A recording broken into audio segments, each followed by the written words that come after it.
Pigeon Forge promises something for everyone. The real question is, will you actually enjoy it once you get here? Today, I'm going to give you a survivor's guide to Pigeon Forge and help you not only survive it, but maybe even enjoy it. Welcome to Bear Facts, where we explore the Smoky Mountains one bear fact at a time. Welcome everyone to our channel. Today, we're going to be talking about Pigeon Forge. This is one of those places that can either become the perfect mountain getaway or a vacation survival test you never saw coming. One minute you're imagining peaceful mountain views and pancakes the size of your head, and the next you're sitting in the Parkway traffic wondering, why did it just take me 30 minutes to drive a half a mile? So in this video, we're putting together the ultimate survival guide to Pigeon Forge, and we're going to help you plan your trip, and hopefully it will make this a fun vacation instead of one you just have to endure. So let's get to it. All right, we're going to start with the most obvious and the biggest investment you're going to make in your entire vacation, and that's going to be your lodging. And the lodging where you stay is literally in Pigeon Forge going to make or break your entire stay. Now, I'm not talking about the obvious, like a bed bug infestation in your room. That's going to ruin anyone's trip. Instead, I'm referring to how to make the best choice as to the location that you're going to be picking. Because we've had places that were fantastic rooms, but we were absolutely in misery because the environment that the hotel was in didn't suit what we wanted, which at the time might have been be able to sleep at night because it was so darn loud outside. And most of the time when you're thinking about where you're going to stay, there's so much going through your mind. Are you looking for the best value, extreme budget friendliness, excellent breakfast, dog-friendly, family-friendly, or none of the above, because this is supposed to be a romantic escape from both of them? And that's not even taking into account your actual plans. What are you going to do when you're down there? Where are you going to go? How are you going to get there? Are you walking, taking the trolley, driving? But don't worry, I'm here to help you break it down and simplify it a little bit, because here is the easiest way to do that. Just start with this question. Do you want the convenience of walking and taking the trolley everywhere, or would you rather have the freedom to drive where you want and stay somewhere quieter away from the crowds? Now, here's the thing. Pigeon Forge has more or less already figured out that there are basically two different types of travelers. People looking for quieter hotels away from the noise and chaos. And then there's those who would prefer a little bit more excitement and energy. They want to be in the midst of everything, close to the attractions, restaurants, and shopping, and the energy that comes from staying directly in the middle of it all. So let's start with the latter group of people first. And these are the ones who don't want to have to fight their way to get to the main road. They crave a quieter experience and prefer to stay off the Parkway, and that's the key. Even if you're just one street over, you'll discover a world of difference with traffic, noise, and the chaos of Pigeon Forge if you stay in any kind of lodging that is straight off of the Parkway. It could be just one block over. The difference is astronomical. And like I said, Pigeon Forge has already figured this out. You're going to find that the majority of hotels, condos, and even campsites, because yes, there is a KOA and another camp area right in the middle of Pigeon Forge. These places are going to be more tailored to that kind of vacationer. People who don't really want to be too far from all the fun and attractions, yet they need it to be quiet at night, and they don't want to worry about revving go-karts, honking horns, and loud music that comes from the Parkway. And many of the hotels off the Parkway are also better for families and large groups. These hotels tend to be a better value for your money. I'm not necessarily saying budget friendly, okay? There's a difference. Better value. You're going to find that these places will have larger rooms, family suites, and better amenities. Hotels like the Drury that are just off the Parkway offer surprisingly good perks, better parking situations, lower prices, and a much calmer experience overall. Another example is the LeConte Hotel. And this is another great option with quieter surroundings. They have excellent pools, far less traffic to deal with, and it's a much more quiet and serene environment overall. And this is where a lot of people would prefer to be who don't want to be in the middle of it all. Now, if your goal, however, is convenience and you want to be in the middle of all of it, then stay on the Parkway, because any hotel that's literally on the Parkway is going to offer you that kind of experience. It's going to be easier for you to walk around, go to a restaurant at night. You're not going to worry about your car. It's going to stay at your hotel or your lodging, and you can just walk or take a trolley to any of the top attractions and restaurants and shops. And on top of that, you get all the energy that comes with staying directly on the Parkway. An example of that is Margaritaville. There are two of them that are directly in the middle of the island, and these are the examples of kinds of places that have that kind of energy. You're right in the middle of the island. You park your car and then you walk or take the trolley everywhere. There are endless possibilities for restaurants and entertainment and things to see and do. And then there's the place like the Christmas Inn, which is another example. This popular place is themed for Christmas year-round, and they have a super breakfast, awesome pool, and the theming is perfect for all ages. Another one is the Wayback. This hotel, I would say, is a little bit more designed for adults. It's definitely very close to the island, and literally it's next to dozens of the top restaurants and places in the area. So these are the kind of places that you will see directly on the Parkway. They can be noisier, they can be closer to the big attractions, and they can be a little bit more expensive. So now that you've decided Parkway or no Parkway, here are 6 things to remember when you are looking to book a stay. All right, here's the first one. This is the most obvious, but I'm going to say it out loud. Hotels closer to the island tend to be more expensive and have less perks. All right, so you're going to find that the closer you are to the island, the more expensive and less perks you're going to find at the resorts and places near it. Now, for those of you who are not familiar with Pigeon Forge, I'm going to explain what the island is.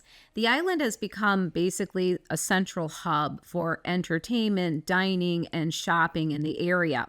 It is a free to access, free parking area, but a lot of places, hotels and restaurants have started to actually develop along that area. Now, not all the hotels are going to be expensive and don't offer any perks. In fact, there's quite a few nice ones in the area. One of them is the Quality Inn near the island. That place is really good for families.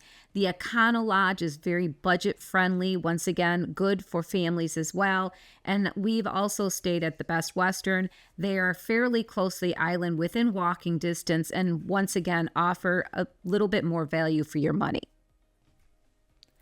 Secondly, look closely at the breakfast situation. At this point, it's pretty standard for hotels in Pigeon Forge to offer some type of hot breakfast. And honestly, very few places don't include it anymore.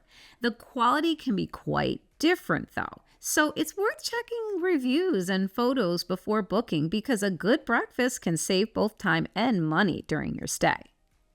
Third, pay attention to the pools, okay? So if you're traveling as adults and hoping for peace and quiet, remember that giant pools and water features usually come with a lot of families, kids, and noise. And that's not necessarily a bad thing. It just depends on the kind of vacation you want. But if you're traveling with a family, especially kids, those pools can be absolutely wonderful and can make or break your trip. However, if you're trying for a romantic, quiet vacation, those pools can destroy your trip because they can be very, very loud. Okay, the fourth thing we're going to talk about is those extra upgrades. So here's the thing. Don't automatically pay extra for upgrades that might sound better than they actually are. An example might be mountain view rooms and balconies that overlook a river. That might sound wonderful in theory, but a lot of the times, the expectations don't match reality. The mountain views might be obscured by a building somewhere, and it's just not worth the extra expense. Another thing is the whole balcony over a river. The rivers in Pigeon Forge are beautiful, don't get me wrong, but they're tiny. They're not like a major waterway. So paying extra for that just might not be worth it. And finally, if a hotel offers you a fireplace, that's great and all. But honestly, in the summer, do you need to pay for that upgrade because you're not going to use it? It just sounds romantic. That's all. Just be aware. If it's a priority for you, absolutely spend the money on it. But a lot of times it's just not worth the extra cost. The fifth thing I'm going to talk about is an obvious one, but at the same time, you don't realize how important this can be. Book early. The earlier you can make those reservations, the better the price will be. I guarantee you this. We have fallen into this trap so many times where we were indecisive. We decided to hold off. We didn't want to pay for the whole trip all at once because a lot of places they'll say, oh, well, if you pay an extra $20 a day, you get to be able to cancel or change. And we're like, no, I don't really want to do this. So we hold off. And then the next thing we know, we finally make our decision and the prices literally went up 20% more than what we would have paid if we had just booked only a month earlier. That's the staggering difference. So make sure you book early. Don't hem-haw. Make your decision and go with it. Number 6, be careful when booking an Airbnb or condo. Check for reviews and make sure that they are from a legit company. All right. We tend to use Orbitz for booking because most of the time Orbitz is pretty legit. Or Airbnb, one of the big websites for, finding a condo, use them. Don't go on Facebook, okay? Because you don't know who these people are. And finally, 7. If Dollywood is your big draw to Pigeon Forge, be aware that there are no hotels within walking distance to the park. You will need to take a shuttle even from the resorts that are on the park's property. These hotels are very expensive, beautiful, but expensive. So if you want access to the park on a budget and want to avoid their high parking fees if you drive to the park and park at the park, I would consider looking for places that are close to a trolley line, or just drive your car over to the public trolley station in Pigeon Forge and take the trolley. The price is astronomically cheaper than actually parking at Pigeon Forge itself, and you will avoid the hassle of dealing with the traffic at the park itself, just trying to get in. All right, so we're going to move away from lodging and go on to the next biggest survival tip in Pigeon Forge. Understanding expectations. Okay? This town is designed to overwhelm your senses in the best possible way. Everywhere you look are flashing signs, giant attractions, dinner shows, mountain coasters, arcades, candy shops, go-karts, museums, roller coasters, and enough pancake houses to feed a small country. And unless you are training for weeks and have an unlimited budget, there isn't a way to do everything in one trip. And honestly, trying to do all that is one of the fastest ways to ruin your vacation. So the smarter move is to accept that Pigeon Forge rewards people who slow down and take a little time to actually enjoy the experience instead of treating it like a checklist competition. So here are 3 things to make sure you do when planning your vacation in Pigeon Forge. The first thing I'm going to suggest is make sure that you're only planning one activity today. Just one. Don't try and push yourself because many of these places in Pigeon Forge tend to take more time or money than you'd expect. So keep it simple and don't overplan. Now, I'm going to give you a suggestion for a few attractions that you might want to consider as a focus day. Number one is the most obvious, is a full day at Dollywood. Even people who don't like theme parks often are surprised by how much they actually enjoy Dollywood. The park manages to balance thrill rides, Appalachian culture, music, food, crafts, and mountain scenery in a way that feels different from most other amusement parks around the world. It can easily be a full day attraction, but it also can be an exhausting place. It is a very large park. They're built on the hillsides. There's a lot of hills and walking up and around, and it can also get to be pretty expensive. So if you focus on Dollywood for one day or even buy a 2-day pass, that'll actually hold you over for quite a while, and you don't need to find other attractions to do. Another place that might actually take up a whole chunk of your vacation day is the island. Now, we've already talked about this place. It has a lot to do and people really enjoy it. There's restaurants, shops, rides, of course, the fountains and live music, moonshine tastings, snack stands, and of course, the giant wheel that is dominating the entire skyline. And if you are with people who love dinosaurs, right? The island has been featuring these life-size dinosaurs exhibits for the last 2 summers. In the winter, it becomes a glittering winter wonderland. And at night especially, it becomes one of the more visually impressive areas in town with all the lights and reflecting off the water features. So even if you don't spend a lot of money there, you can still enjoy people watching and just enjoying the sights. Another attraction that you might want to consider making a one-day event are shows. Okay, they're a major part of Pigeon Forge, and there's a lot of locally owned smaller operations such as the Array, and of course the Comedy Barn, which isn't locally owned, but at least it's kind of locally owned. Anyway, back to what I was saying. But then there are the dinner shows, experiences, places like Paula Dean's Lumberjack Show, Dolly Parton Stampede, The Pirate Voyage, and Hatfield McCoy. These are all dinner and show combos, which can take up a chunk of your budget, but it can also take up a chunk of your day. And then there are the mountain coasters and go-kart tracks. At some point, Pigeon Forge collectively decided that every hillside needed a mountain coaster attached to it. And the Parkway didn't offer enough asphalt, so they made a whole lot of more side tracks and raceways everywhere you look. Some of these are fantastic, some are shorter than expected, and some feel more scenic than thrilling. But at night, these places really liven up the town and bring on the neon glow.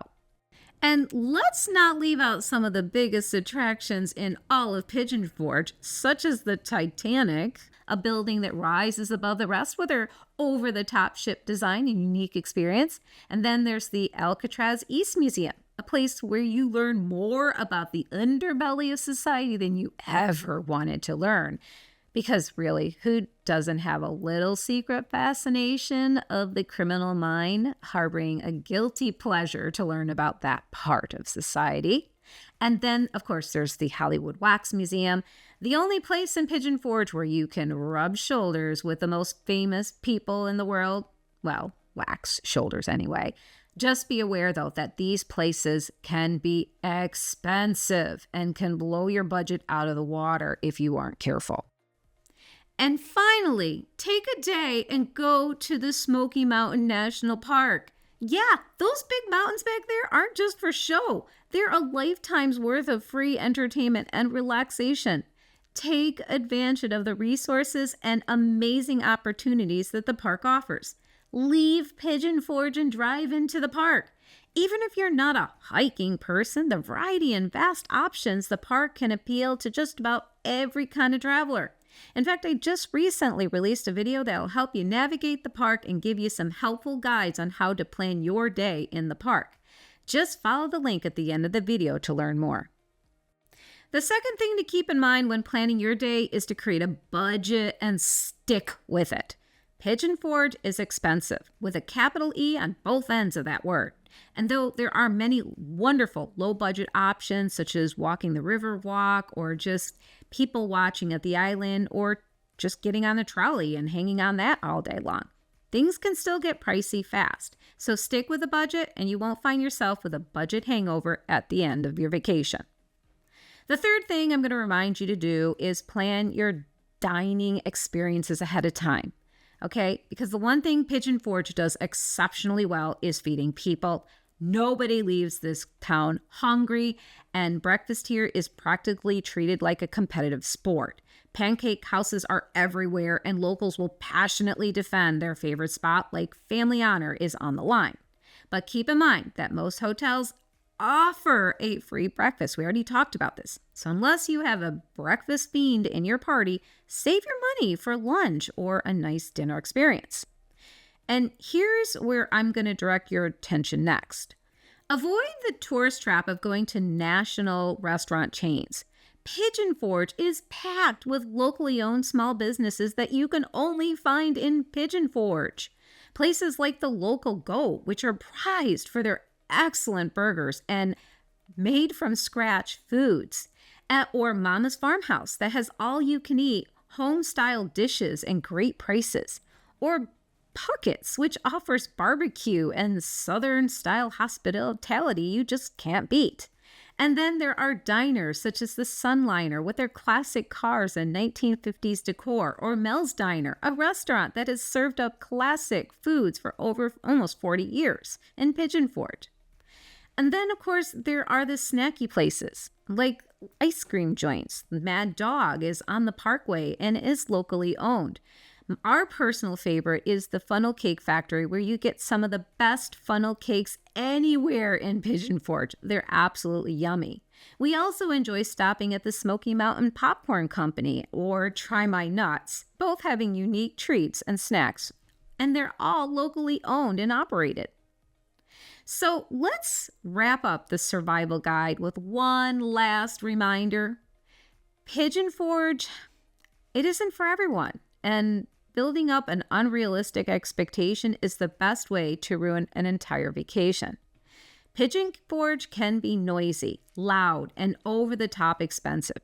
Traffic can really put a damper on your vacation, and tourists can be awful humans at times, behaving worse than their toddlers after missing their afternoon nap. And road rage is a serious issue.